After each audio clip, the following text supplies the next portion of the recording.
I was reborn in the third year of my marriage to Reed. In my previous life, no matter how hard I tried, I couldn't warm Reed's heart. Depressed and miserable, he called me a jinx for always wearing a sorrowful face. This time, I decided to step aside and let him and Ivy, the star-crossed lovers, have their way. I let them whisper goodnight, cling to each other affectionately, and even tangle in bed, allowing him to sacrifice his future for her without interference. While he was still enjoying the secret thrill, I submitted my resignation letter. The supervisor said regretfully, "Your departure is a loss to the company." I smiled and said, "I want to go find myself again." Suddenly, a flustered voice came from behind, "Where are you going?" Whoosh! Reed stood up, pushed the chair away, and was about to grab his coat. "I must go to Ivy right now. She just had a breakup, and who knows what foolish thing she might do." Ivy's post had only been up for 10 minutes, and my husband was already beside himself with worry. He turned his back to me while putting on his suit jacket, feigning calm. But the stubborn button that refused to fasten gave him away. Ivy was drowning her sorrows at the bar, and he was losing his mind. His anxiety raced like a runaway stallion, beyond control. I watched him coldly and said, "Reed, today is our third wedding anniversary. On such an important day, you're going after another woman." My heart felt like stagnant water, utterly devoid of ripples. Because I knew that tonight, I would receive 2 photos, one of Reed naked in bed, and another of a used condom. No one knew, I had been reborn. Reborn in the third year of my marriage to Reed. In my previous life, when I saw those 2 photos, I was so enraged that I immediately stormed to Ivy's house. But before I could even set foot inside, Reed drove me away, while Ivy stood behind him, fragile and broken. That scene remained fresh in my memory, a look of defiance and tears streaming down. I was like Fahai, the monk who knew nothing of love, ruthlessly tearing apart a pair of pitiful lovers. In my ridiculous past life, I spent my entire existence with Reed. Considering he was a fire captain with a demanding job and heavy responsibilities, I made sure he didn't have to worry about anything at home. But my wholehearted devotion only earned me Reed's accusations of lacking empathy, being cold, and heartless. My tolerance and understanding were met with his repeated boundary crossing. Reed and I spent our lives entangled with Ivy. It was utterly exhausting. In this life, I don't want anything to do with him anymore. I just want to be free. Reed brushed past me and walked straight to the door, looking remorseful as he said, "I'm sorry, but Ivy lost so much in that fire. I saved her, so I have to take responsibility. If I don't go today, I'll regret it for the rest of my life." In my previous life, Reed saved Ivy from the fire when she was trapped in a room. That single act of rescue led to a lifetime of pain. They couldn't be together, and I could never free myself from suffering. "All right." Reed stared at me in astonishment. With a relieved expression, he said, "You've finally matured. Understanding? Let him go find another woman, that's what they call understanding." I took a deep breath, trying to suppress the churning emotions inside me. I couldn't help but let out a cold laugh. Look, this is the man I loved for a lifetime in my past life. I really want to shake my past self's head and pour out all the nonsense inside. After Reed left, I savored the delicious dinner. After all, it cost a solid $1,000. In my past life, I was always saving here and there, only for Reed to spend all that money on Ivy in the end. Not to mention, he'd blame me for dressing too shabbily. After arriving home and taking a hot shower, I held a cup of coffee and headed to the study. Whoosh! A message popped up on my phone. As expected, it was from Ivy. The same 2 photos again. In my past life, I would have been furious, but this time, I calmly opened and saved them. Soon, a voice message followed. Ivy's coquettish voice drifted through, "Sis, it's all my fault. I just went through a breakup, and Reed insisted on coming to comfort me. We won't do this again, and please don't blame Reed, okay?" Her tone carried a hint of pride and provocation. I let out a scoff and took a sip of coffee. Reed got home before me the next evening. Seeing me, he eagerly pointed to a bag on the table and said, "I brought you taro milk tea on my way home from work. 30% sugar. Come and have some. Last night Ivy was so upset, and she was all alone at home, crying constantly. I couldn't just leave her like that, he explained while handing me the milk tea. I stood there, unmoved. Quite the performer, probably brought it out of guilt, just a token after accompanying her. And it was Ivy's favorite flavor, too. He didn't know I dislike 30% sugar, dislike taro flavor, and never drink bubble tea. Noticing me staring at him, Reed cautiously asked, "What's wrong?" I replied calmly, "I don't drink bubble tea, only coffee." After a long pause, he finally spoke awkwardly, "Sorry, darling, I didn't know." I smiled and said, "It's fine. You never remember these little things anyway." He whispered, "Are you mad?" "I'm not angry anymore, I stopped being angry long ago. It's just that my silence and lack of fuss made Reed suspicious." I looked at him calmly and said, "Weren't you the one who told me not to overthink it because you only see Ivy as a sister?"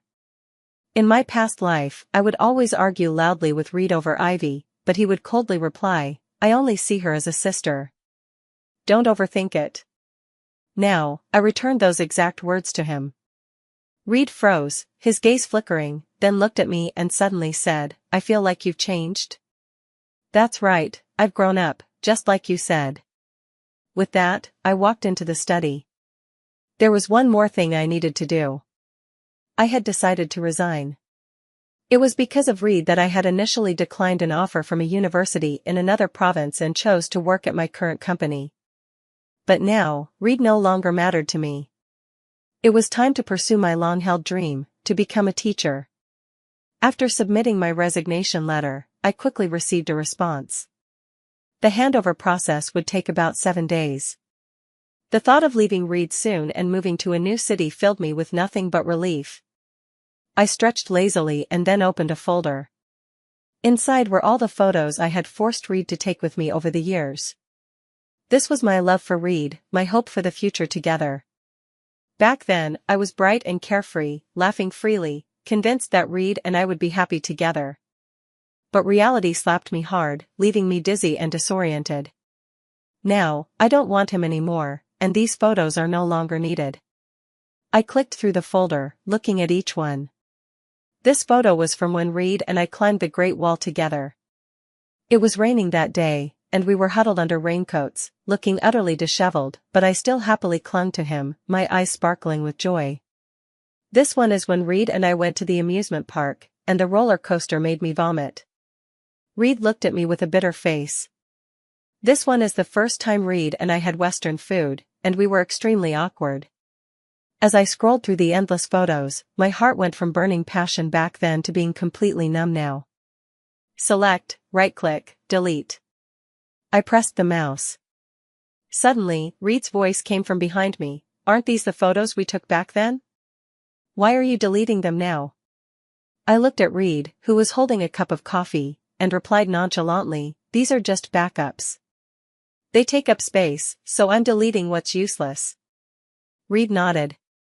Back when I dragged him into taking photos, he already found it a hassle. Deleting the pictures now probably suits him just fine. For the first time, he took the initiative to lower his head and coaxed me gently. I followed an online tutorial. "Do you think it tastes good?" I've owned the coffee machine for 3 years, yet he never even glanced at it before. Today, however, he decided to use it. It wasn't that Reed couldn't do it, it just depended on whether he wanted to. I smiled silently. "No, it doesn't taste good. Just say it honestly if you don't love me anymore, whether it makes him happy or sad." Reed said softly, "I'll learn to do it every day from now on until you're satisfied, okay?" "No, not okay at all, because there won't be a from now on." And so, Reed and I just drifted along day by day. During a break, I went to the hospital to get my medical report from Skylar.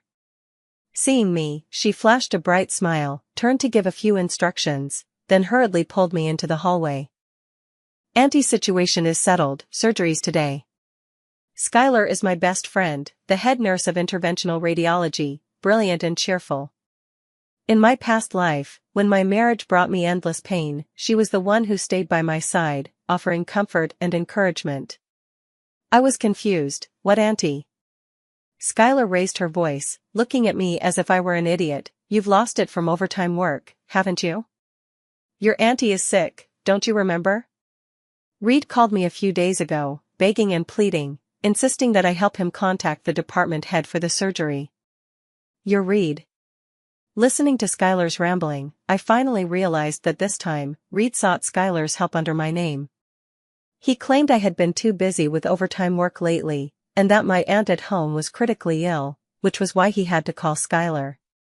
I smirked mockingly, a trace of disdain flashing through my heart.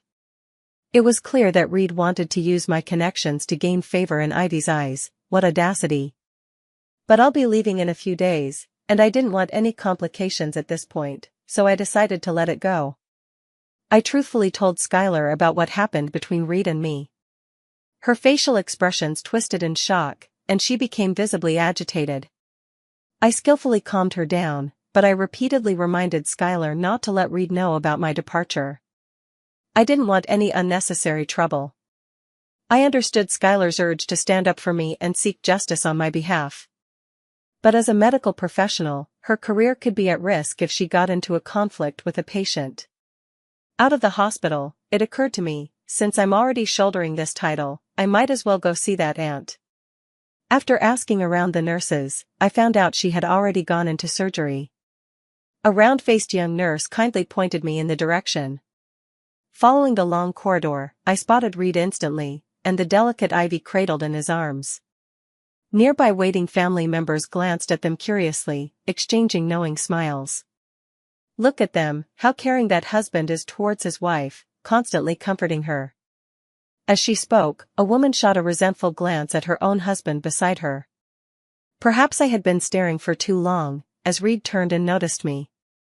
He looked flustered, quickly pulling his hand off Ivy's shoulder and rushing toward me. Ivy was worried about her mother's surgery and couldn't stop crying, so I was just comforting her. Please don't overthink it. I looked at Reed with a gentle smile and said, No, I won't overthink it. Reed frowned slightly as he watched my calm demeanor and was about to step forward to say something when the operating room door opened behind him, followed by Ivy's startled cry. Reed quickly turned and rushed over. At that moment, Ivy was sobbing uncontrollably as she supported the rolling hospital bed, and Reed, without any hesitation, comforted her by continuously stroking her back.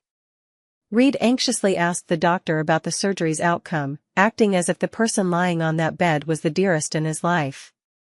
The doctor informed us that the surgery went smoothly and the patient would wake up once the anesthesia wore off.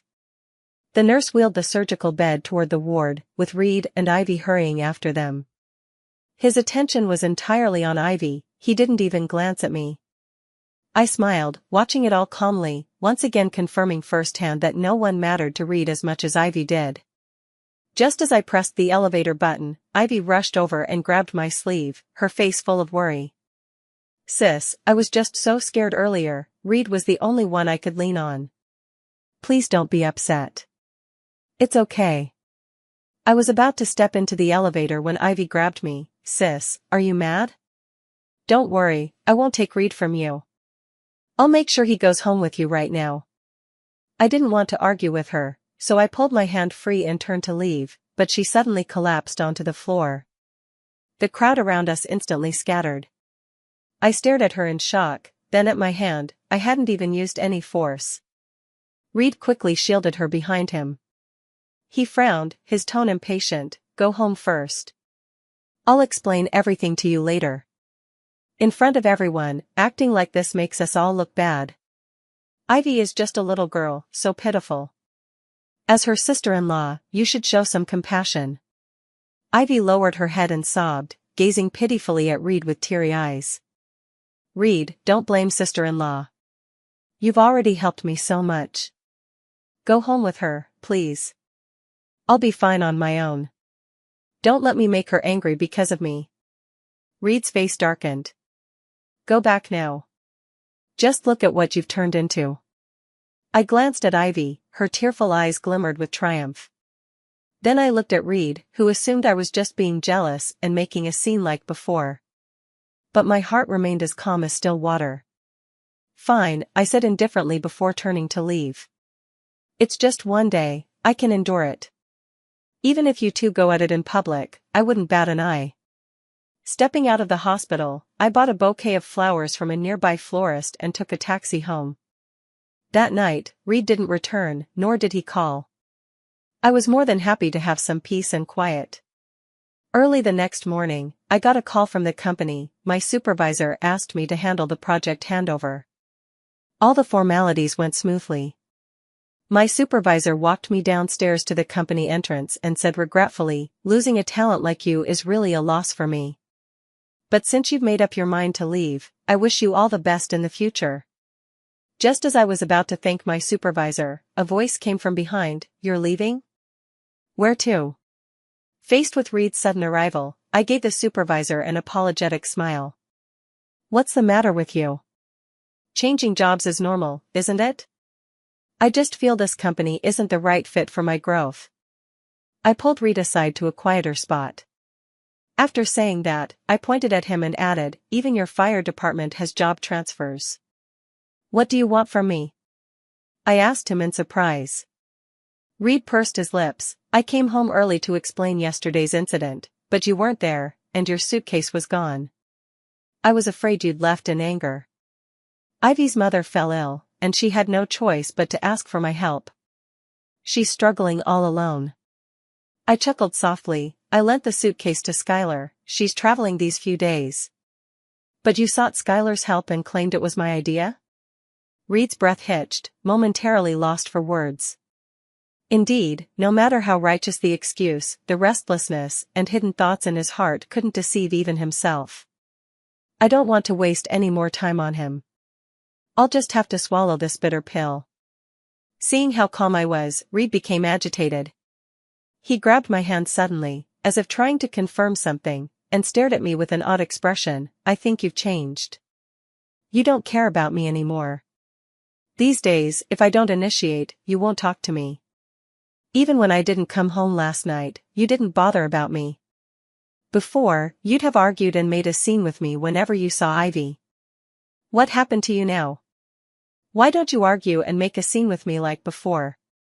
I couldn't help but laugh. "What nonsense are you talking about? Do you think I'm Sun Wukong, with 72 transformations up my sleeve?" Reed burst out laughing. In the past, whenever Reed mentioned Ivy, my heart would always skip a beat. She was young, could act coy, had a tough job, and was taking care of her frail mother, all things that naturally evoked pity. People always sympathize with the underdog. I was afraid Reed would keep paying attention to Ivy. But now, given a second chance, I've truly let go. Why should I compare myself to her? To Reed, Ivy is obviously the most important. Besides Reed, does my life have nothing else? I can pursue a career I love, teaching and nurturing others, and realizing my ideals. I can travel and explore the magnificent landscapes of our country. I can also make new friends and engage in heartfelt conversations about their lives. Reed only hinders my progress. I looked at Reed, who had regained his composure, and withdrew my hand, pretending to check my phone. "Do you want to go eat?" I casually asked. "Sure, let's go to that barbecue place you like." I love eating barbecue, but Reed always looks down on it, thinking it's a waste of time and that it leaves a lingering smell. Every time, I had to drag him along, making the meal unpleasant. But now, I no longer need his company. No need, that place is too far. Let's just grab something nearby. I led Reed into a fast food restaurant. Soon, my simple meal arrived. This might be the last time Reed and I eat together. After handing over the project, I plan to leave tomorrow. Imagining life without Reed, I felt particularly cheerful. As I ate in silence, Reed leaned closer and spoke somewhat ingratiatingly. "There's a new movie coming out in a couple of days, starring your favorite actor." Halfway through his sentence, his phone rang. Reed glanced at the caller ID and quickly answered the call. After listening for a few moments, his expression changed. Hanging up, he said to me, "There's something urgent at the station. I have to go. I might be back late tonight, so you don't need to wait up for me." With that, he hurriedly left the restaurant. I watched his rushed departure with an impassive face. Wait for him? I stopped doing that a long time ago. The only person who could make Reed this frantic was Ivy. I couldn't think of a second possibility. I assumed Reed had gone to meet Ivy and wouldn't be back tonight. But fate had other plans. The moment I opened the front door, I heard the sound of stir-frying coming from the kitchen. Hearing the door open, Reed came out wearing an apron, holding a pot, and smiled at me. "Dinner will be ready soon, go wash your hands first." Reed eagerly served me dishes. Noticing my unhappy expression, he asked, "What's wrong, still upset?" Ivy's mother suddenly collapsed at home, and she didn't know what to do. She's also a pitiful person. Did you know? She always felt guilty inside. She's usually a kind person, but every time she encounters you, conflicts arise. Wait for me a moment. I interrupted him and walked into the study, bringing out the printed divorce agreement. "Since you think she's pitiful, then sign it." Reed stared at the agreement in shock. "What do you mean?" I said, "It means giving you freedom." Reed is so amusing, wanting both domestic harmony and the thrill of an affair. He even desires to maintain this balance. Shuttling between two women, yet he doesn't find it exhausting. Reed's face turned pale, and he spat out stiffly, "I refuse." I suddenly laughed. "For your Ivy, you'll have to sign it." "What do you mean my Ivy?" "Don't ruin her reputation." "She's just a good friend," Reed said with a dark expression. Ignoring him, I continued, "Then why do you always use her pitiful situation as an excuse to see her? How is she supposed to get a boyfriend? Or do you want to be her boyfriend yourself?" I cut straight to the point, and Reed's face paled. "Ivy and I have a completely innocent relationship. If you don't like it, I can stop contacting her.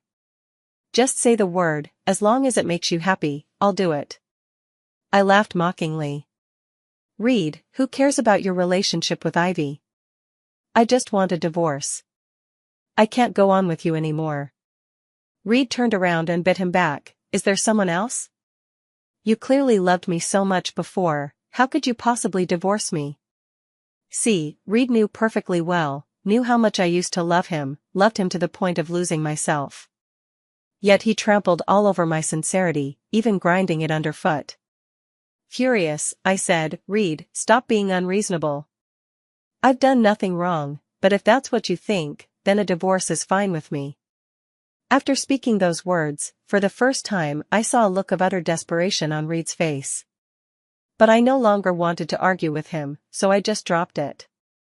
As for Reed, he slammed the door and left with a shout, "Don't even think about it."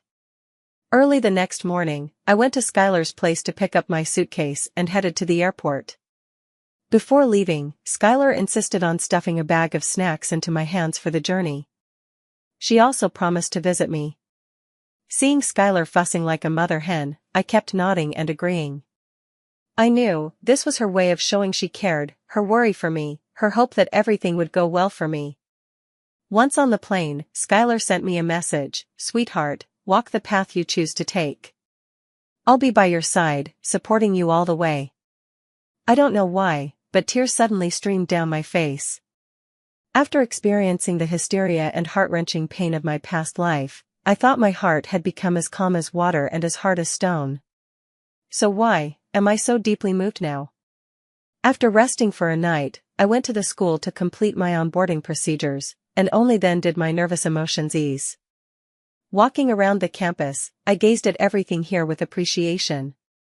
In my previous life, I never got the chance to fulfill my dreams and ended up wasting my entire lifetime. This time I will definitely work hard and do my best. I was just envisioning a bright future when Reed showed up. Of course, it wasn't surprising that he knew my email password. We arranged to meet at a park. When he saw me, Reed hurried over. "Have you been waiting long?" Reed sounded urgent. As he rushed over, wanting to embrace me, alarm bells instantly rang in my head. I took 2 steps back and glared at him coldly. Ivy appeared at some point. Her delicate face still carried a hint of grievance. Sis-in-law, it's all my fault. You and Reed's divorce is because of me. Ivy's acting is impressive, still playing coy at this point. Taking the lead to feign weakness to win everyone's sympathy. Reed was afraid I might misunderstand and quickly explained. Ivy said she's worried you'll get the wrong idea, so she wanted to clarify our relationship face to face. She was so worked up yesterday that she even developed a fever, and this morning. Suddenly, I found it ridiculous. Reed, our divorce is between us. I want the divorce, you cheated first, making you the guilty party. The house goes to me, and we split the cash 50-50. I'm calmly discussing this with you now because I want to avoid unnecessary drama. I'm giving you a chance, otherwise, I'll hand over your scandalous photos with Ivy to my lawyer, and we'll settle this in court. Reed's expression froze. What scandalous photos? It was Ivy who sent it to me. She said you were accompanying him all the way to bed, and asked me to forgive you. Reed stiffened, pointing at Ivy and demanding she come forward. You sent her that photo? Didn't you promise me you'd delete it? He knew all about it.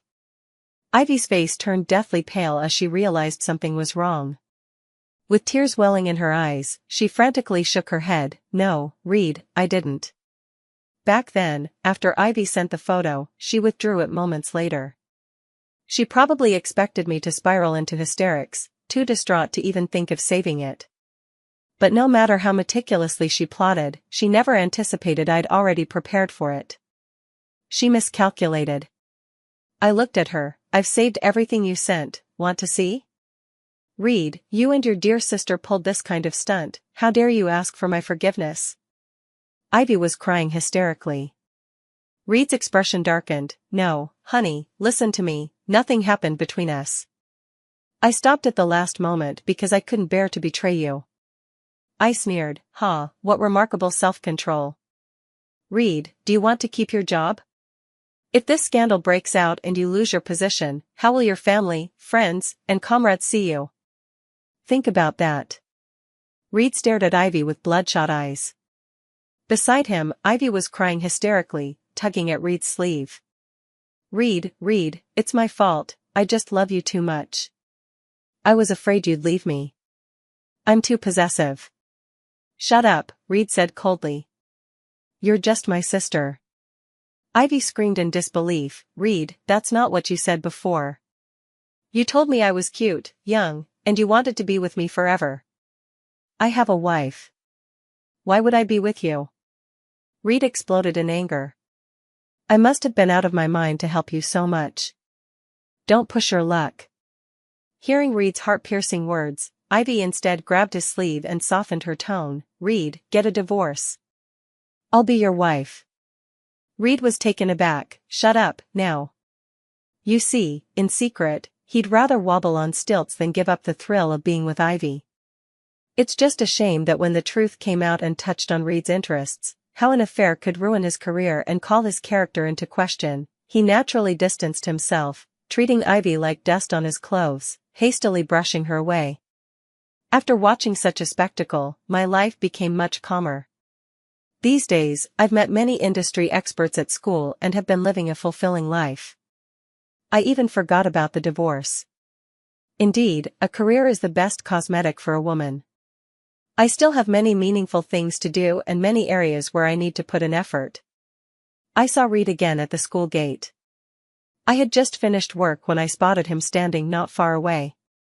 He was leaning dejectedly against the wall, his clothes wrinkled and his face looking worn out. I was greeting students when Reed walked toward me. As he got closer, I noticed his unshaven face, which would have been unthinkable for someone as fastidious as him before.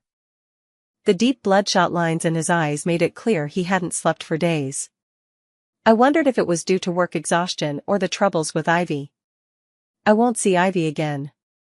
It was all my fault before. Please forgive me, honey. After you left me, I couldn't sleep night after night. Every time I closed my eyes, I thought of us from before. We loved each other so much and were so happy. Remember the first time we went? Reed, I interrupted him, if you came here to reminisce, forget it. We have nothing to say to each other. Reed was stunned by my question. My reaction seemed different from what he had expected. After a long pause, he finally spoke, do I really not have any chance left? I nod, yes, there's nothing left. Reed can't believe it, after all these years of feelings between us, are you really willing to let go? What's there to be reluctant about? Broken things should be thrown away. I meet his gaze and smile faintly. Hearing me say thrown away, Reed's eyes redden even more, a flash of pain crossing his face. In my past life, every time we fought, I would forgive him whenever Reed showed signs of suffering. But now everything has changed. I am no longer that foolish woman consumed by love. His suffering is merely the result of realizing Ivy's sinister true nature, just regret.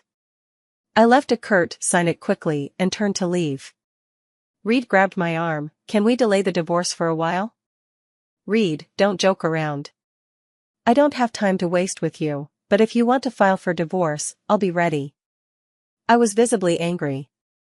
Reed's expression darkened, are you really that eager for a divorce? Of course, Ivy is still waiting to marry you. Fine, I agree to divorce. Once you've calmed down, we can start over. Hearing him say that honestly made me sick. He still thinks that if he's willing to change, I'd give him another chance. But at least he agreed to the divorce. After signing the divorce papers, Reed occasionally called me. It was always trivial, where are his socks? How to use the oven? The living room light is broken, is it still under warranty?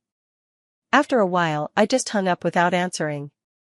Later, one of our mutual friends called me and said Reed had completely cut ties with Ivy, adding that Reed had been in a terrible state recently, making constant mistakes at work, and even got disciplined for arguing with someone during duty.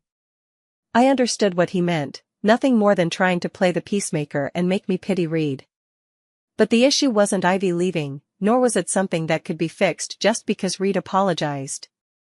It was about that thrill-seeking man who betrayed the trust, love, and responsibility between us. If he thought mere guilt and apologies could earn my forgiveness, he'd only grow more reckless in the future. I no longer wanted to be the one cleaning up the mess. 2 weeks passed, and my phone finally went quiet. But during this time everything turned upside down. Skylar said, this has blown up into something huge. Ivy is really something. When Reed actually tried to break it off with her, she took her ultrasound report straight to Reed's boss.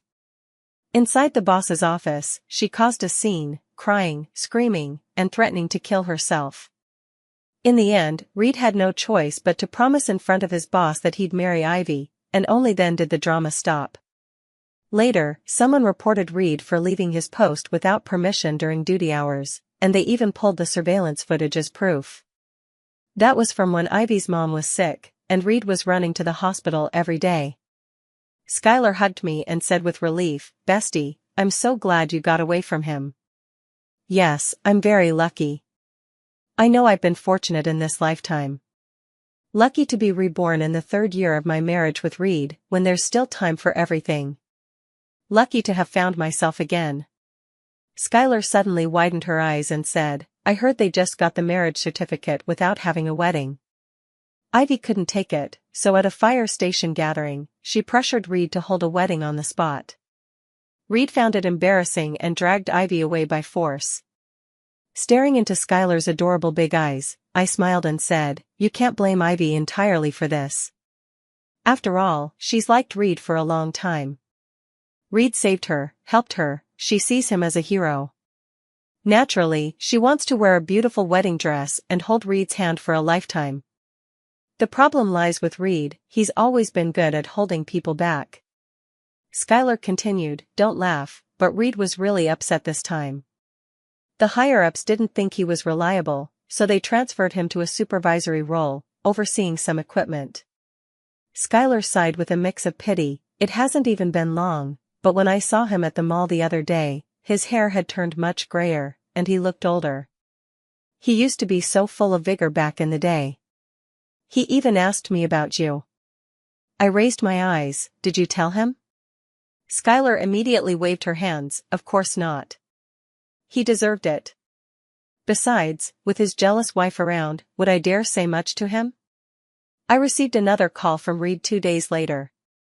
He said he was sorry to me, and then added that Ivy wasn't pregnant. The ultrasound report was something she had someone fake. She knew Reed was determined to completely cut ties with her, so she knelt to beg him, but he refused. But Ivy wouldn't give up and resorted to extreme measures. In the end, she won. Reed had to agree to marry her to save his job. Reed said he hadn't known how to cherish me before and now regretted it so much he couldn't sleep night after night, feeling as if ants were gnawing at his heart every day. He just wished this was all an absurd dream, and upon waking, everything would be as it once was. He doesn't know how he could have done so many wrong things. He thought I would forgive him. He truly wanted to spend his life with me. He even kept dragging things out, wanting to reminisce about the past with me. I sternly warned him to stop harassing my life, hung up the phone, and promptly blocked his number. It's truly ridiculous, someone so heartless pretending to be a devoted lover in the end. I don't want to hear any confessions of remorse. If he were truly remorseful, he should just live his life properly and stop being so indecisive. But he can't do it. He's the most selfish person. Ivy made him lose face, and only then did he remember all the things I did for him. The first love married home, turning into tainted grains of rice. His life would inevitably become chaotic. Of course, this had nothing to do with me anymore. We would never see each other again.